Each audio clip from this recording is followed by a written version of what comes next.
Well, hello there, fellow adventurers. What's up, guys? Jesse and Melissa here with another video.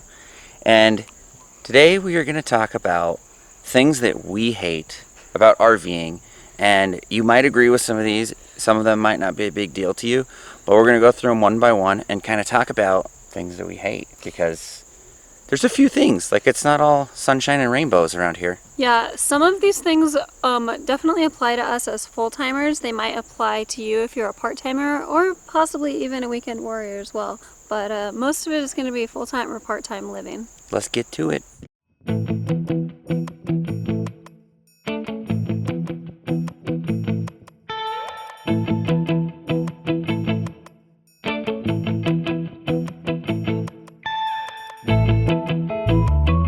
So we're gonna start with the least annoying things and then work our way up. So one thing that is slightly annoying, some may find it fun, is grocery shopping. So when you're traveling around the country, you're constantly going to different grocery stores, and even if you go to, like, let's say a Walmart, the layout is almost always slightly different, which just takes more time. It's adventurous, I guess, but here's the deal. If you need to just run in and get groceries, if you're tight on time or whatever, it can be an annoying. Yeah, not every store of the same brand carries the same exact items in different areas. It can be really kind of a frustrating experience sometimes when you want specific items that you can't find in one store.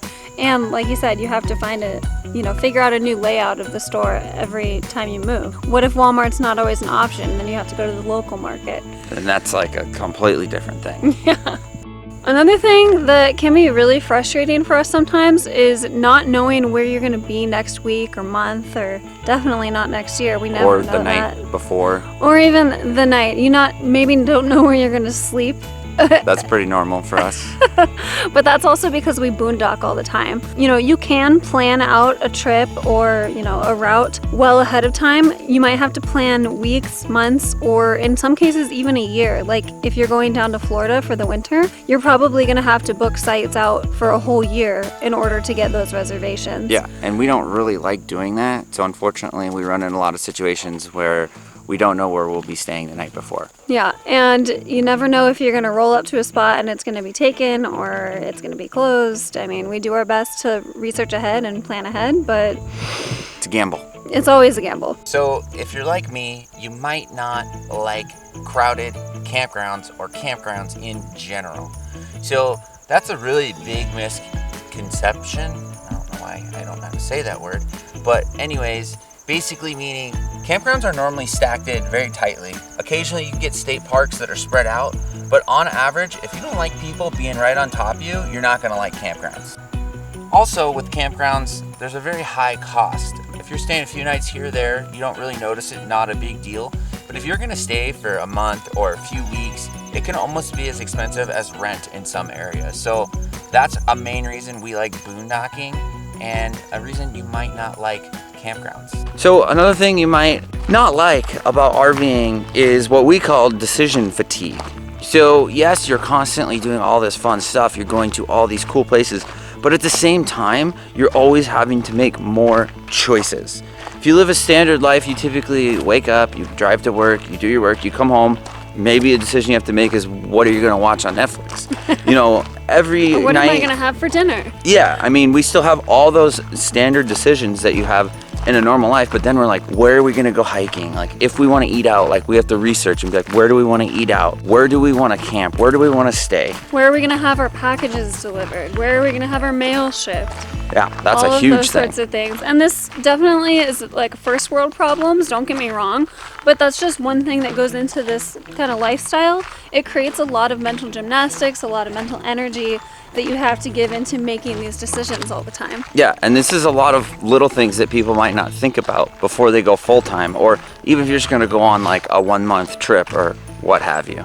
Another thing that can definitely get frustrating for me from time to time is dealing with internet struggles. Generally, I have a pretty good idea about how good a signal is going to be in any area that we're in, and I've gotten really good at staying on top of like the latest developments in internet options for nomads, and I have to do this for work. So if you're like me and you work full-time, this is something that's going to come into play for you as well. But it's definitely frustrating when you get to that epic boondocking spot or that really nice campground that you were super stoked about, and your internet signal is let's get dirty. Down and dirty. So there's a couple things I think a lot of people don't talk about. One is just dirt. You're constantly bringing dirt in and out of your trailer. So we didn't notice it as much in the fifth wheel because there's a larger space, but now it's like every day we have to sweep. Don't get me wrong, this can happen in a house, but I feel like it's much less noticeable. Secondly, talking about dirty and gross and unsanitary, you're gonna smell poop. Are you guys ready for the most exciting part of RVing? This is definitely really spectacular. I can't wait to show you. I got the poopy all on me.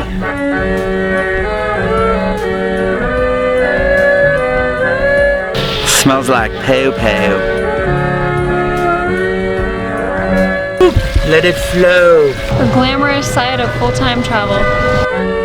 Regardless, so here's the deal. These toilets are supposed to hold water, and they do a pretty good job. They have a seal. The seals go out a lot, at least from our experience. We've had Dominic, we've had Thetford. I think those are the only two we've had. Seals have gone out, and then, you know, you'll smell sewage essentially until you get it fixed. And then you're gonna smell sewage when you dump. So if you don't like this stuff, I don't think this lifestyle is gonna work for you. Oh, you could go composting toilet, which there still is a odor, supposedly more earthy, not as bad, but these are things that a lot of RVers, a lot of YouTube channels might not talk about. Stinky. It's stinky, Ew. it's dirty. So, you know, you are kind of camping, but not really. You're RVing, but just something to be aware of. Just remember, shit happens. Shit happens. Speaking of shitty, this one over here No. has a point to say. No. She thinks Walmarts No. are shitty. Walmarts are poopy. I So, don't like sleeping in Walmarts. so on Just- occasion, you'll have to sleep in a Walmart. I like it. I think it's fun. I get my shopping done. I get a good night's rest. Ugh. So, Jesse and I strongly disagree on this one. I definitely agree that it's super convenient. You can stay overnight, you know, in locations where all it's pros, allowed, of all course. pros. Get, you know, some shopping done, get a bunch of errands taken care of. But I hate, not even the sleeping part, I hate hanging out in a Walmart parking lot for any amount of time. It's super irritating to me. I can't get out and go for a normal walk because there's no trails, there's no sidewalks.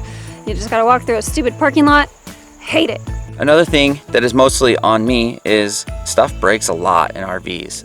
You might not like that, but here's the deal. You're towing a little house down the road and it just shakes every day. So you gotta learn to get comfortable with that. You gotta learn to fix things on your own because it's gonna be too much of a headache to bring it into a shop. Last, but certainly not least, this is something that This is gonna offend some people. I this think. might offend some people. So I mean no personal offense to you if you're watching this.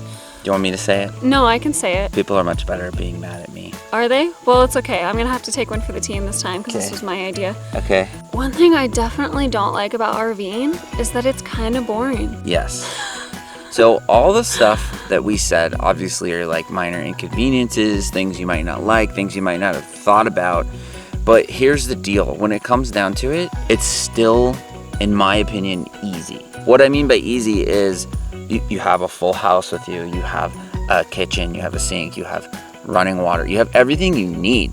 And when we say boring, like I would say in comparison to like overlanding or Right. off-roading or truck camping, because you know, you have all those things, but you're also very limited in where you can go and what you can do because you have a massive trailer. I mean, ours isn't massive, but sometimes it feels massive. Yeah, I mean, if you've been following our channel for a while, you know that we downsized from a 38-foot toy hauler down to an 18-foot travel trailer. And it's definitely increased our capability as to where we can go and what we can do. But we definitely miss the overlanding type, off-roading, like road trip in a truck with a tent kind of a thing. It was just super adventurous. You could take your rig down any dirt trail and just go, go, go. And now, you know, we kind of have to get somewhere and we have to set up and then go out and explore from there. So it just, for me, it's kind of like take some of the excitement out of all of, for sure. yeah, like out of traveling. Like, So in a sense, RVing is more of living than adventuring, or living compared to traveling. for us. So we do travel, but yet it is just less adventurous. It can be hard to find the perfect setup of balance because, you know, we do work full time. We like hiking, we like biking, we like off-roading. So it's like, it's an interesting balance, and it's, you know, in a sense, it's boring. I mean, and that's the biggest thing, right? It's a huge trade-off. Like, we would not have been able to come to Michigan and the Midwest for an entire summer if we weren't working at the same time as we're traveling. So we have to have basically, you know, our whole lives with us and everything that goes along with that, and work every day in order to sustain that type of travel. But at the same time, it's just not as adventurous. You can't necessarily fully absorb yourself in like the enjoyment and the travel. It's not a vacation, basically, is maybe what I'm trying to say. Yeah. That seems pretty good. Real vacations are more exciting. But this is like a partial vacation. I don't know. It's a interesting. life-cation, right? I've heard someone say that before. It's kind of like a life-cation. Not really. But that's about it, guys. Those are the things that, you know, you might not like about this lifestyle, about RVing, even for part-time or full. There's a lot of stuff that goes into it, so don't just think like, oh, I'm going RVing, this is going to be great, because that's just not the way it is. Totally. I mean, it's still real life. Things are still happening. These are just some of the things that really irritate us about RV travel sometimes, and so we thought we'd share. Sorry if we ruffled some feathers. It is what it is. We're just being honest. And like always, thanks so much for watching, guys. Let us know if you have any thoughts on any of these things. I'm sure some people are gonna ream us. I would love to hear some of that. Because we said RVing is boring in a sense. It's boring in a sense. But thanks for watching. We appreciate it. Catch you on the next one.